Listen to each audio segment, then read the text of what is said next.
साथियों बहुत बहुत नमस्कार। आप सभी का अपने इस परिवार में बहुत बहुत स्वागत है। आप सभी के लिए हम लोग काफ़ी दिनों से ज्योग्राफी की क्लास ले रहे हैं और टारगेट ये है कि ज्योग्राफी में आपका प्री मेंस जो पीसीएस लेवल का है वो बिल्कुल एक भी क्वेश्चन ना छूटे। दूसरी चीज़ क्या है कि आपका वनडे एग्जाम में ज़्यादातर जो स्टूडेंट होते हैं वनडे एग्जाम के उनको जीएस से ज़्यादा डर लगता है। क्योंकि जीएस जो होता है, जीएस या जीके, इनमें कई विषयों का समाधान होता है, यानी कि कई विषयों का सम्मिलित रूप होता है जिसको आप जनरल स्टडी या जनरल नॉलेज बोलते हैं। तो इसलिए लोगों का सबसे बड़ा डर बना रहता है जो वनडे एग्जाम की तैयारी करने वाले होते हैं। तो इसलिए हम लोगों ने इस टाइप से डिजाइन कर रहे हैं इस कोर्स को या इस लेक्चर को कि जिससे वनडे एग्जाम का कोई भी स्टूडेंट हो, जब वो देखे कम समय में अपना सिलेबस कंप्लीट कर ले। यही चीज़ जब कोई सिविल सर्विसेज की तैयारी करने वाला यानी कि यूपी पीसीएस या अदर स्टेट पीसीएस के एग्जाम की जो तैयारी करने वाला बच्चा है, जब वो देखे वो भी कम समय में उस चीज़ को रिवाइज कर ले। देखिए, जब भी आप एग्जाम ओरिएंटेड कंटेंट को लेने लेने के जब सोचेंगे तो आपको थोड़ा स्पेसिफिक रणनीति चाहिए इसके लिए, जो आपको एग्जाम ओरिएंटेड कंटेंट को प्रोवाइड कर सके। तो तकनीकी जो रणनीति है वो बनेगी कैसे? देखिए, मार्केट में आज के कोचिंग मार्केट में बहुत सारे रणनीतिक वीडियो पड़े हैं, बहुत सारी बुकें हैं, बहुत सारे लेक्चर हैं। आप उनमें उलझ जाएंगे, आप चीज़ें कवर नहीं कर पाएंगे। आपका जो सिलेबस है वो बहुत डायनेमिक है और बहुत लेंथी है, बहुत ब्रॉड है। उस सिलेबस को कवर करने के लिए आपको कहीं पर भी मैटर पूरा कंप्लीट नहीं मिलेगा। मिलेगा कब? जब आपको पूरे सिलेबस की जानकारी होगी। सिलेबस को आप बार बार देखें, क्योंकि सिलेबस को जब बार बार देखेंगे तब आपको टॉपिक क्लियर होगा कि कौन सा टॉपिक हमारे काम का है, कौन सा नहीं है। दूसरी चीज, प्रीवियस ईयर क्वेश्चन को आप देखें। प्रीवियस ईयर क्वेश्चन को जब देखेंगे तब आपको ये पता चलेगा कौन सा टॉपिक ज़्यादा इंपॉर्टेंट है, कौन सा कम है। दूसरी चीज, आप ये भी देख पाएंगे कि मेरे लिए कितना कंटेंट जरूरी है और कितना छोड़ देना है। किसी बुक से मान लीजिए आपको भूकंप एक टॉपिक है, उसको पढ़ना है। भूकंप तैयार करना है प्री और मेंस दोनों के अकॉर्डिंग। तो अब क्या करेंगे आप? बुक में देखेंगे तो बहुत सारा मैटर दिया हुआ है। अगर उस मैटर को आप कलेक्ट करने लगेंगे तो आप एक थीसिस लिखने के कंटेंट पूरा इकट्ठा कर लेंगे। इसलिए आप जो है उन लोचाओं में ना पड़े भाई। मैं तो यही कहता हूँ, आप आइए, एलाइट स्टडी परिवार से जुड़िए, देखिए आपका सफर कितना आसान हो जाता है। आपको मैं वैसे ही वादा नहीं करता हूँ जैसे अन्य शिक्षक और कोचिंग संस्थान वादा करते हैं। हम वादा कर रहे हैं इसलिए कि मैं इन सब सारी चीजों से झेला हूं, जिस चीज से आप अभी वर्तमान में झेल रहे हैं कि कभी सिलेबस नहीं पूरा हो रहा है, प्रीवियस ईयर पेपर को कैसे एनालिसिस करें, कैसे हल करें। तो बहुत सारी संकटें आती हैं। टेस्ट सीरीज को कब ज्वाइन करें कि ना करें, प्री की ज्वाइन करें या मेंस की ज्वाइन करें, दोनों की ज्वाइन करें या दोनों छोड़ दें। बहुत सारे कंफ्यूजन स्टूडेंट के मन में आते हैं। हम लोग इन्हीं सब सारी चीज़ों पे काम कर रहे हैं और ये काम वाकई में आपके लिए काबिल तारीफ होगा, क्योंकि आपको ज़्यादा कुछ मैटर नहीं पढ़ना होगा। कम कंटेंट में आप बिल्कुल अपने एग्जाम के लास्ट पिक तक जा सकते हैं। ठीक है? देखिए, क्या होता है कि स्टूडेंट 1 साल तैयारी करता है, 2 साल तैयारी करता है, 3 साल करता है। मैक्सिमम लोग हैं जो 4 से 5 साल तक अपने समय को खपाते हैं। हम लोग भी काफ़ी समय दिए हैं। इस टाइप से बहुत से स्टूडेंट समय देते हैं। लाज़मी भी है समय देना, चूँकि ये एग्ज़ाम भी ऐसे हैं जो टाइम टेकन का मांग करते हैं, काफ़ी लंबी समय का मांग करते हैं। ठीक-ठाक अगर आपका बैकग्राउंड रहा है और आप काफ़ी समय से आप एकेडमिक एग्ज़ाम या एकेडमिक के साथ-साथ अगर आप सिविल सर्विसेज़ की तैयारी कर रहे हैं, तो आपके लिए हो सकता है कि कम समय में 1-2 साल में आप क्रैक कर जाएँ। लेकिन बहुत सारे स्टूडेंट ऐसे होते हैं, जो एकेडमिक पढ़ाई करने के बाद वो फिर सिविल सेवा में जाने का रास्ता बनाते हैं। उनके लिए थोड़ा-सा डिफ़िकल्ट भी हो सकता है। बहुत थोड़ा-सा कठिन रास्ता बन सकता है, क्योंकि वो उनका बेसिक भी नहीं हो पाता, उसके बाद एडवांस की तो बात छोड़िए। जो एकेडमिक के बाद में जो तैयारी की को सोचते हैं, उनके लिए फिर से एक बार एनसीईआरटी या बेसिक बुकें जो हैं पढ़नी पड़ती है या किसी कोचिंग से गाइडेंस लेना, ठीक है? और जो एकेडमिक के साथ-साथ तैयारी करते हैं, उनको जैसे कोई 9th में है या 10th में है और वो सोच लिया कि मुझको जो है सिविल सेवा में जाना है, तो उसके लिए अपॉर्चुनिटी है कि वो 9th, 10th, 11th और 12th यानी कि 4 क्लास की बुकें एनसीईआरटी के साथ-साथ थोड़ा-सा एफर्ट लगा के पढ़ सकता है। उसके लिए बेसिक भी मजबूत हो गई, एडवांस में कोई कोचिंग करेगा तो उसको समझ में आएगा, ठीक-ठाक उसका सिलेबस तैयार हो जाएगा। लेकिन आप सोचिए, अगर आप बीएससी या एमएससी कर रहे हैं, बीए या एमए कर रहे हैं, जब आप कंप्लीट हो रहा है उसके बाद आप सोच रहे हैं कि मैं सिविल सेवा में जाऊँ, तब आपके लिए थोड़ा-सा ओवरबर्डन पड़ेगा, क्योंकि आपको फिर से दोबारा से एनसीईआरटी पढ़नी पड़ेगी। क्यों? क्योंकि उस टाइम आप एनसीईआरटी नहीं पढ़े होंगे, जब आप 9th, 10th, 11th, 12th की क्लासेस ले रहे होंगे। उस टाइम आपका ये माइंड का जो सोचने का दायरा है वो अलग रहा होगा 10वीं 12वीं के हिसाब से। लेकिन जब आप सोच लेते हैं कि मुझे यूपीएससी देना है, यूपीपीसीएस देना है या अदर स्टेट के बीसीएस एग्जाम्स को देने हैं, तो आपका ये सोचने का जो दायरा है, चूँकि आप जो है प्रीवियस ईयर क्वेश्चन देखेंगे, आप सिलेबस को देखेंगे और भी सारी चीज़ें स्ट्रेटजी देखेंगे, टीचरों का जो है गाइडेंस देखेंगे, तो आपका जो है एनसीईआरटी पढ़ने का जो तरीका है, जो अप्रोच है, वो बिल्कुल अलग हो जाएगा। वो जो आप बाद में कर रहे हैं वो आप पहले कर लेंगे, तो कम समय में आपका क्रैक होने की चांसेस बन जाते हैं एग्जाम्स को। यही सब कुछ चीज़ें होती हैं जो आपके एग्जाम के रिजल्ट को तय करती हैं। हालांकि हम लोग इन सब सारी चीज़ों को दोनों को कवर करके चल रहे हैं। जो लोग 10वीं 12वीं में अभी सोच लिए हैं कि मुझे यूपीएससी या यूपीपीसीएस देना है, उनके लिए भी, या जो लेट करके फिर दोबारा सोच रहे हैं मुझे अब देना है, उनके लिए भी ये क्लासेस इस तरह से फॉरवर्ड की जा रही है, आपकी भाषा में, आपके लैंग्वेज में, आपके उदाहरण से। कहीं बाहर से कुछ नहीं लेना है। आपके गांव में, आपके दिनचर्या में, आपके लाइफ में घटी हुई तमाम सारी घटनाओं से जोड़ करके आपके हर एक सब्जेक्ट को यहाँ पढ़ाया जाएगा। आपको बिल्कुल रॉकेट साइंस जैसी कोई चीज़ें नहीं लगेंगी, आपकी अपनी भाषा होगी। क्योंकि हम लोग देखो पूर्वांचल से रहने वाले हैं और हम लोग जो है बहुत ज़्यादा अंग्रेजी और टीम टाम वाली भाषाओं से थोड़ा सा बच के रहते हैं। जितनी ज़रूरी है उतनी आपको मिलनी चाहिए, बाकी आपकी भाषाओं में आपको बताया जाएगा, क्योंकि आप उसी भाषा में, उसी ले में, उसी रिदम में पढ़ेंगे तो आपको बिल्कुल समझ में आएगा। तो अभी हम लोग चल रहे हैं ज्योग्राफी पढ़ने। हाँ दोस्तों नमस्कार, कैसे हैं आप सब?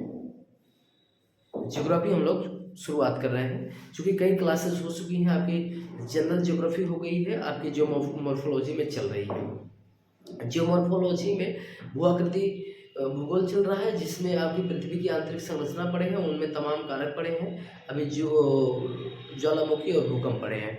अभी हम लोग आ रहे हैं जो पृथ्वी पर जितनी आकृतियाँ बनी हैं, पर्वत, पठार, नदी, घाटी, झरना, झंडी, कुछ भी बना है जो, पृथ्वी पर जो भी आप निगाह से देख रहे हैं, जो कुछ भी आकृतियां बनी है, उनके पीछे कोई बल काम कर रहा है साथियों। ऐसा नहीं है कि बगैर बल का कोई काम होगा। कुछ भी आकृतियां बनेंगी या कुछ भी घटना घटेंगी, उनके पीछे कोई बल काम करता है, कोई फोर्स काम करता है।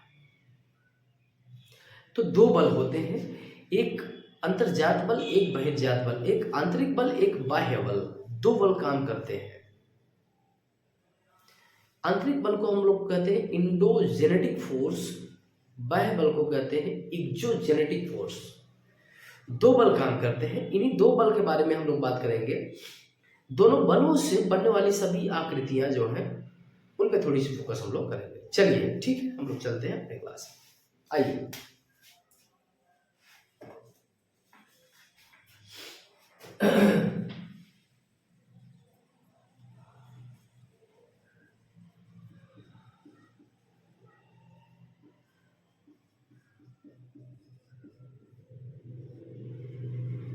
चलिए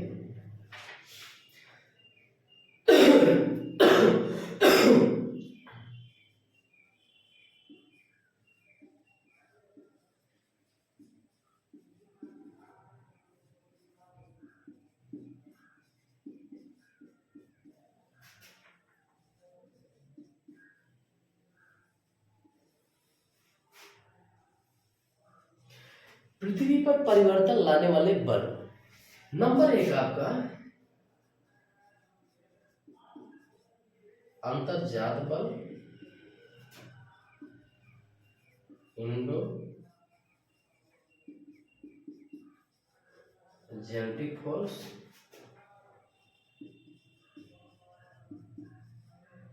बहिर्जात बल,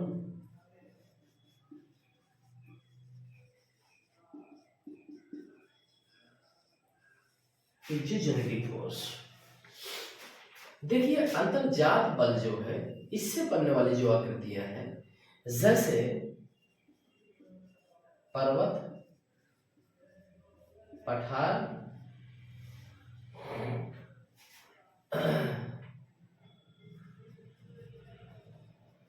महाद्वीप, ऐसी आकृतियां बनेंगी। ठीक है। दीर्घकालिक, नहीं नहीं, थोड़ी सी मिस्टेक हो रही है, आप लोग थोड़ा सा ध्यान दीजिएगा। अंतर्जात बल जो है वो दो तरह का ये भी होता है। अंतर्जात बल एक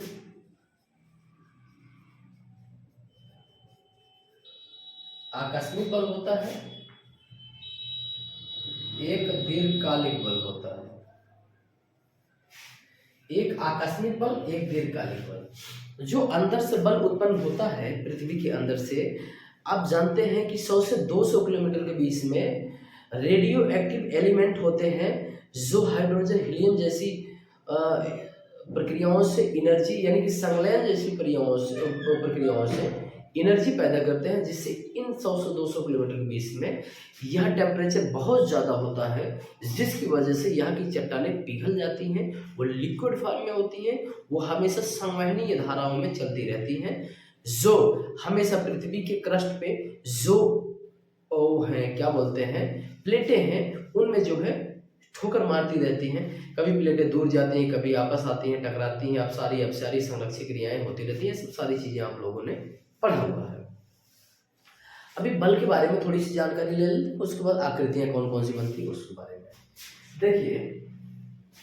जो आकस्मिक बल है वो जैसे ज्वालामुखी, भूकंप, भूस्खलन। देखिए, इन सब चीजों में ज्वालामुखी, भूकंप, भूस्खलन, ये जैसे जो प्रक्रियाएं हैं, इनमें क्या होता है, आकस्मिक बल काम करता है। यानी कि अचानक कोई बल उत्पन्न हुआ, उसकी वजह से प्लेटें खिसकी या प्लेटें टकराई, जिससे भूकंप आया, प्लेटें दूर गई, ज्वालामुखी निकली। या कहीं कहीं होता है कि पर्वतों से मिट्टी जो होती है उनका कटाव हो जाता है बारिश की वजह से, वो लैंडस्लाइड हो जाता है, यानी कि वहाँ से मिट्टी कट के निकल जाती है नीचे, जिसको भूस्खलन बोलते हैं। ये तात्कालिक जो है क्रियाएं हैं। अब दीर्घकालिक क्रियाओं में हम थोड़ी सी बात करते हैं, जैसे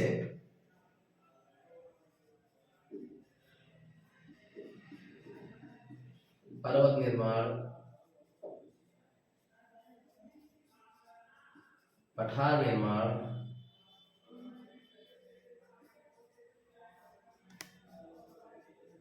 महाद्वीप निर्माण,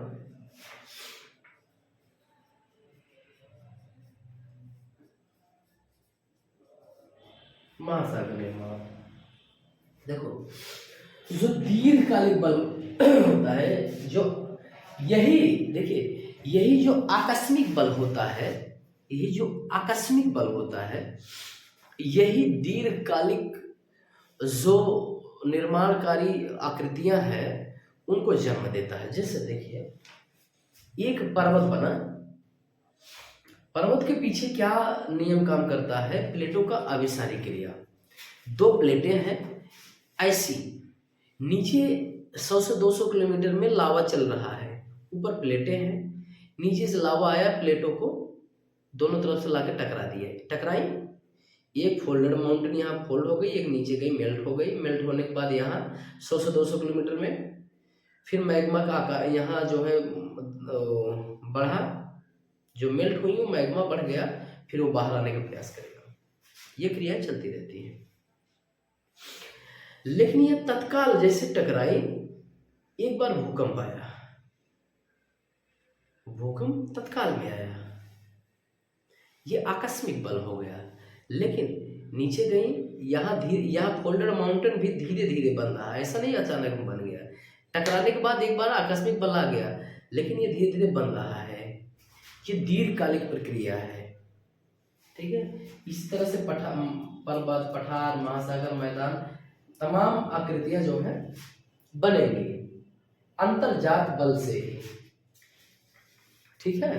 अभी हम लोग अंतर्जात बल को भी पढ़ेंगे, बहिर्जात बल को भी अभी थोड़ी देर में पढ़ेंगे। देखिए, ये हो गया।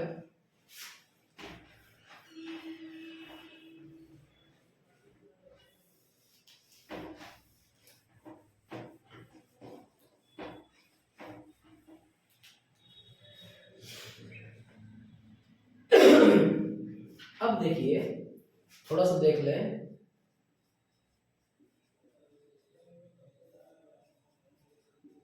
अंतर्जात बल उत्पन्न होने के कारण क्या क्या है। नंबर 1 कारण है कि मैग्मा का बाहर आना। नंबर 2 कौन सा कारण है?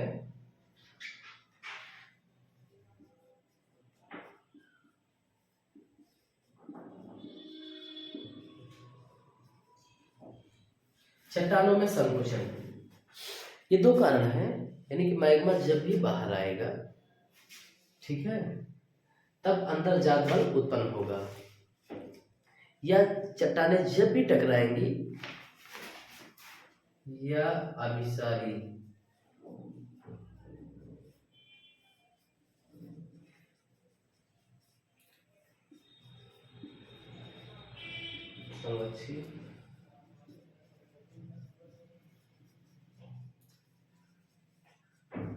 किनारा।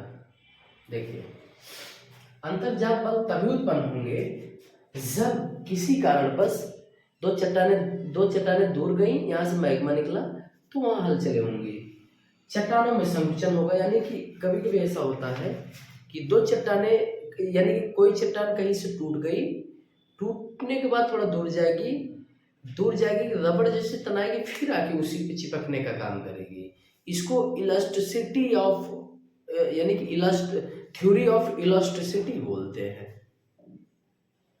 तनाव का सिद्धांत। ये चट्टानें फैलती हैं, सिकुड़ती हैं, इसकी वजह से भी चट्टानों में थोड़ा सा कंपन होता है।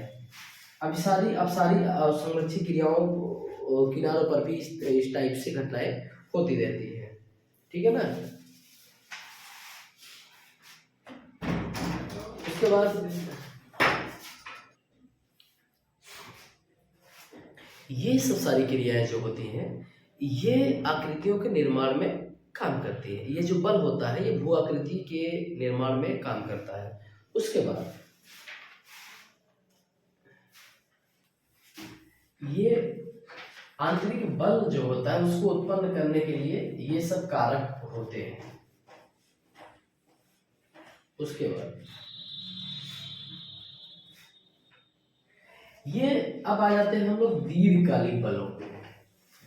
आंतरिक बल के बारे में आप लोग जान गए, अब दीर्घकालिक बल पे बात करते हैं। जैसे दीर्घकालिक बल में नंबर 1 हो गया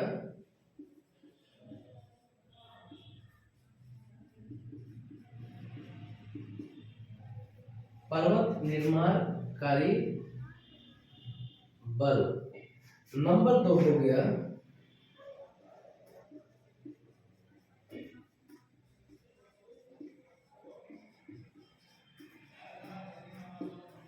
महासागर निर्माणकारी बल। ठीक है, 2 तरह के बल होते हैं दीर्घकालिक बल के अंतर्गत। देखिए फिर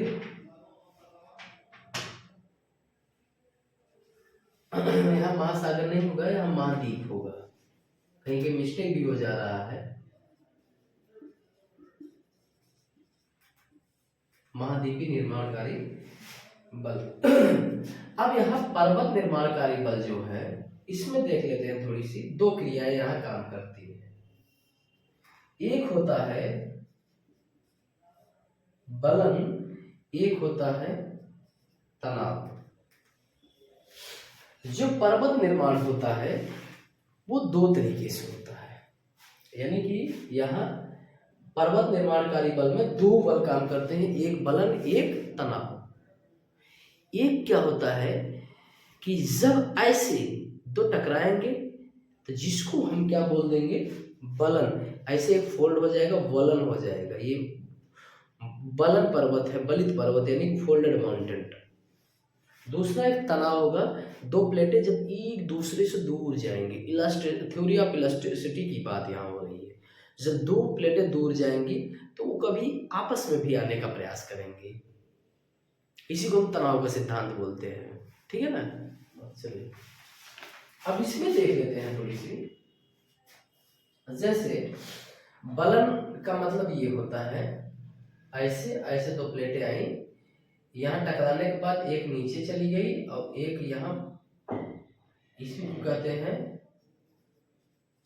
फोल्डेड माउंटेन, इसी को कहते हैं बलित पर्वत या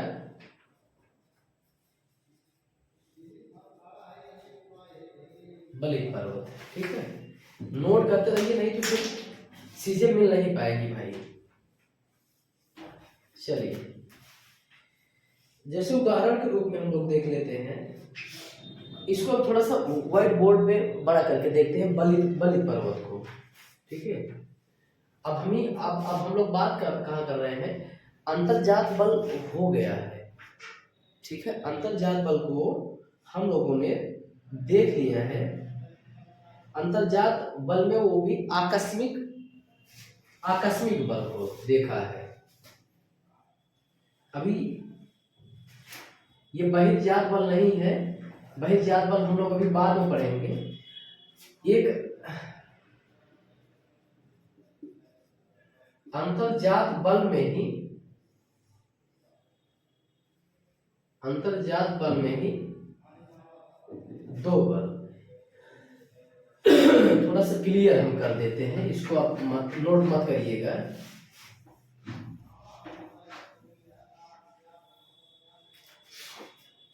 एक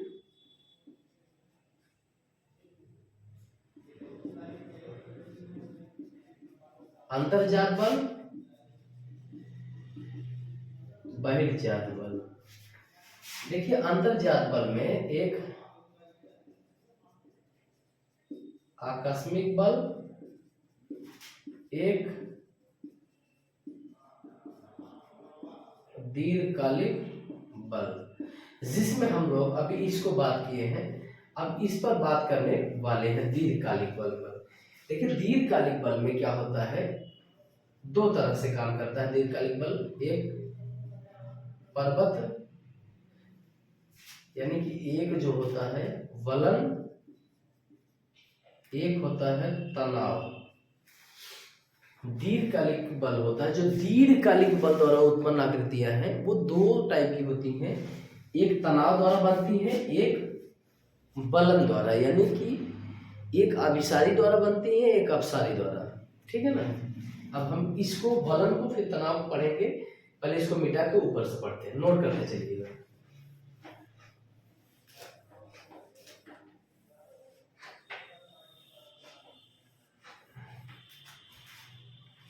अब यहाँ हम लोग बलन या होल्डर इसको पढ़ते हैं। ठीक है, इसको हम देखे हैं, ये आकृतियां हैं, ये ठीक है। यहाँ जो है मैग्मा है, इधर साइड इधर साइड, इसको बोलते हैं अभिसारी क्रिया।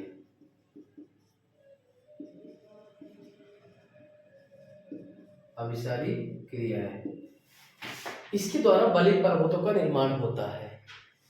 अब देखिए कौन कौन से बलित पर्वत हैं, जैसे अभी हम लोग एग्जाम्पल के तौर पर देख लेंगे, रॉकी, एंडीज, हिमालय, और कौन सा है आल्पस। ये पर्वतें जो हैं इनको हम कह देंगे फोल्डेड माउंटेन। ये बलित पर्वत है। ये जितने पर्वत बने हैं ये इसी आकृति, इसी जो है घटना के द्वारा बने हैं, इसलिए इनको हम बोल देंगे फोल्डेड माउंटेन। ठीक है ना। देखिए जब इस तरह की आकृतियां बनेंगी, जब लड़ेंगे तो कुछ ऊंचा होगा कुछ नीचा होगा, ये इस टाइप से बनता है ऊपर। इसको क्या बोलते हैं, इसको हम बोलते हैं कि अपनति, इसको बोलते हैं अभिनति। यानी कि जो नीचे वाला धंसा भाग है इसको अभिनति बोलते हैं, जो ऊपर उठा हुआ भाग है इसको अपनति बोलते हैं। वही घटना यहां भी है, अपनति, ये अभिनति। ये पर्वत के जो ऊपर का भाग होता है, ऊंचाई नीचाई के लिए होता है, उसी को हम बोलते हैं। सबसे ऊपर ऊंचा, कहीं ऊंचा होगा कहीं नीचा होगा, कहीं ऊंचा होगा कहीं नीचा होगा, इसी को अपनति अभिनति बोलते हैं। ठीक है। उसके बाद कहीं कहीं ये दो आकृतियां पढ़ लीजिए, उसके बाद और भी आकृतियां हम लोग बता रहे हैं।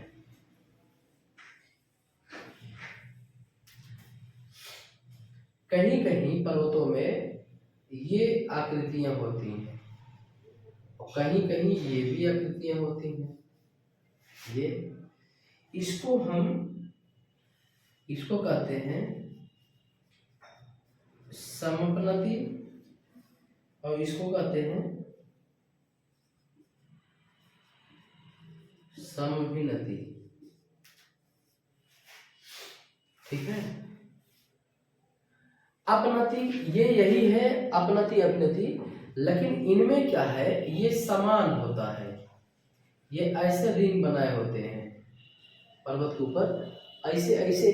जैसे देखिए कोई पर्वत ऊपर उठा है लेकिन सीधा ऐसा नहीं है, जैसे उठा के एक पिक जा करके नहीं बना है, वो ऐसे ऐसे थोड़ा सा बना करके ऐसे ऊपर जाके मिला हुआ है। जैसे मेहराब आप देख लीजिएगा, मेहराब आप मुस्लिमों के कोई भी वो बना होता है, कोई भी स्थल, वहां जाएंगे तो मेहराब आपको देखने को मिल जाएगा।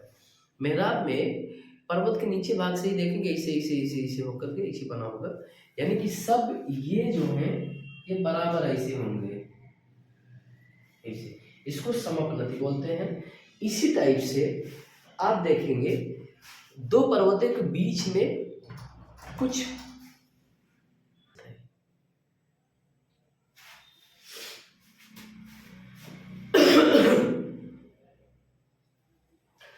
कुछ आकृतियां होती हैं जो नीचे दो पर्वतों के बीच में एक अपनति अभिनति की तरह जो है आकृतियां बनाती हैं। उनमें क्या होता है कि ये रिंग जो होती है वो समान आकार की होती है। समान आकार की जो रिंग बनेगी वो दो पर्वतों के बीच में बनेगी, उसको हम लोग सम अभिनति बोलते हैं। क्योंकि सम का मतलब होता है समान, अभिनति का मतलब होता है कि डाउन। जो दो पर्वतों के बीच में जो नीचे की आकृति बनती है बीच में घाटियों में, उन्हीं को हम समअभिनति बोलते हैं।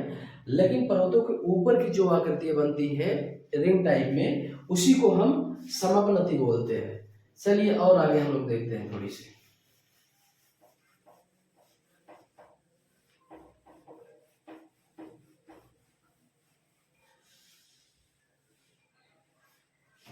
ये सारी आकृतियां जो बनेंगी ये अभिसारी